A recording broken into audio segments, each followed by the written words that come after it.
Hey, what's up, y'all? It's your boy Richie back at it. It's been a couple of months. Had to make some changes, and we made positive changes for the better. I'm at a better career point in my life. Everything's onward and upward from here. And the message of this video is when and when not to make a power move. How not to wait too long.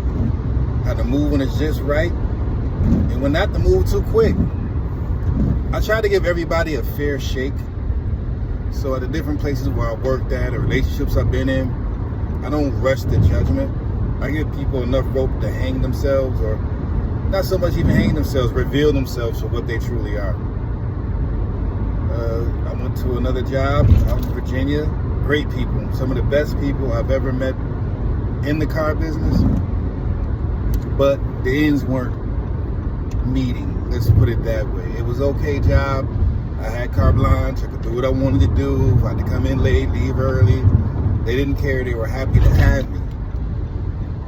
So I stayed. And maybe I stayed longer than I should have. But this is what I do know. I gave them their fair shot to make good on the deal they told me. And they didn't. So at least I didn't leave any stone unturned.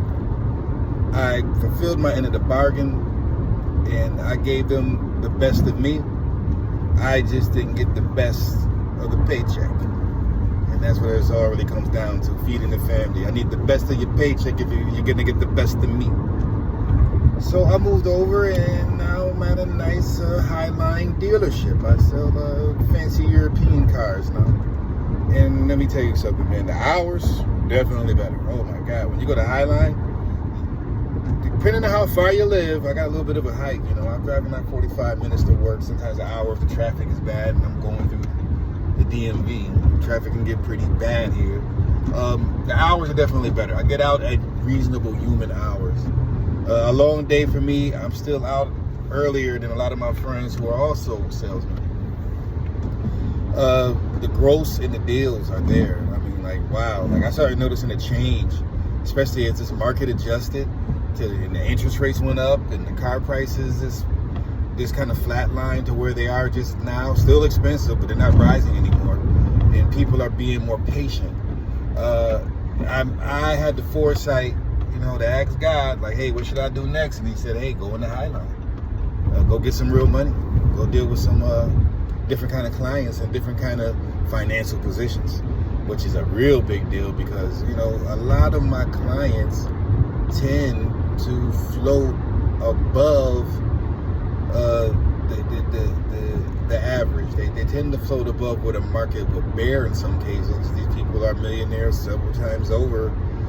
We get all kind of customers. I'm not saying all anything I get is millionaires, but on average, out of every 5, I'm going to get 2 to 3 really well-off people, which makes my job easier. And I'm not saying anything about poor people. I'm poor.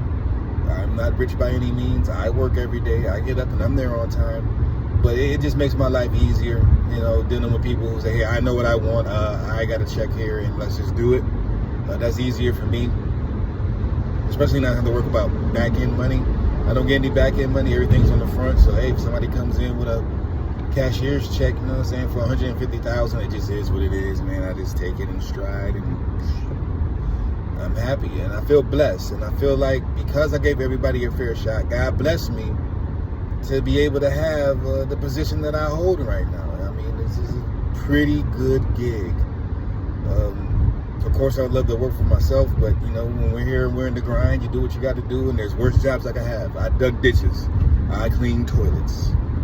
You know what I mean? I cleaned up behind people. I fixed things for people. I've done everything for people. So it's nice to serve the community in this kind of way, selling luxury sleds, as Jim Rohn would say, luxury sleds. Very nice. So when something goes not your way at first, don't be so quick to throw in the towel. You got to give every situation its due time, its due process. You got to do your due diligence. Make sure you're giving the 1,000% you need to give to at least see when you're in your thought-making process of where you want to be. Did I give this a fair shot?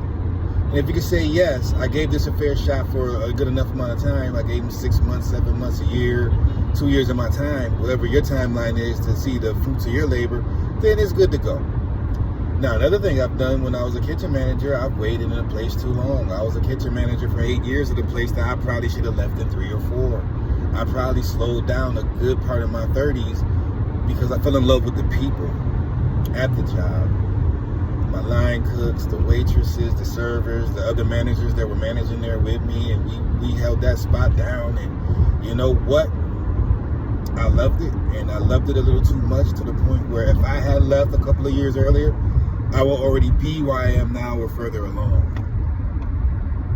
Even though I kind of fell into this gig, it's a good gig to fall into, but literally I stayed there too long, and I know I did, and I kick myself every day for it. I kick myself every day. I shouldn't have stayed that long at that place because I stagnated my own growth. But you know what?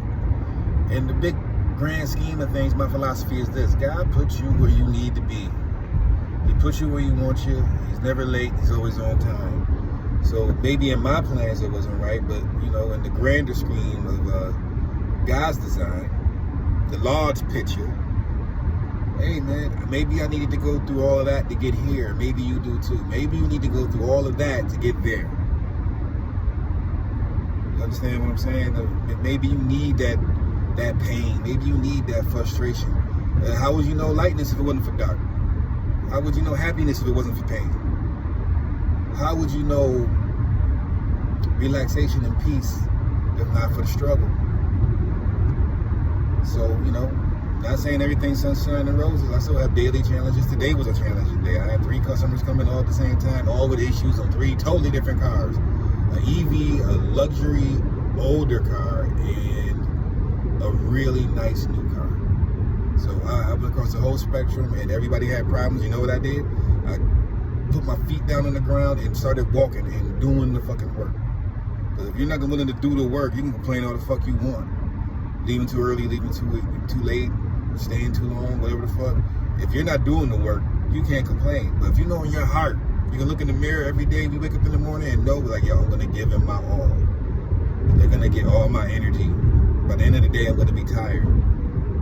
Then you know when it's time to leave. You're going to feel it in your soul. That angel on your shoulder, God whispering in your ear, and say, hey man, you know, maybe you should look at other options. And hopefully that helps you. I know it helped me, because I was so worried about my plan for so many years that I forgot about God's plan. And sometimes the more you fight and struggle against it, the more it snatches you in and gets its hooks in you. And you gotta just be the base of the tree. Be the base, don't be the top. The top's gonna sway every way the wind blows. But if you're the base of the tree, you got a solid foundation, you're gonna be good. You're gonna be fine. And always pray before you make a big decision, or meditate if that's what you is. If you're not religious or spiritual, just sit in silence and think about it. Sometimes everything ain't up to you. You can have the blueprint. Hey man, but that don't mean you're the architect. You can have the piece of paper all you want. You can have the blueprint. The architect is the real keeper of your fate. And sometimes God puts you where you need to be because you need to learn something. It's your boy Richie back at it. Holla at me.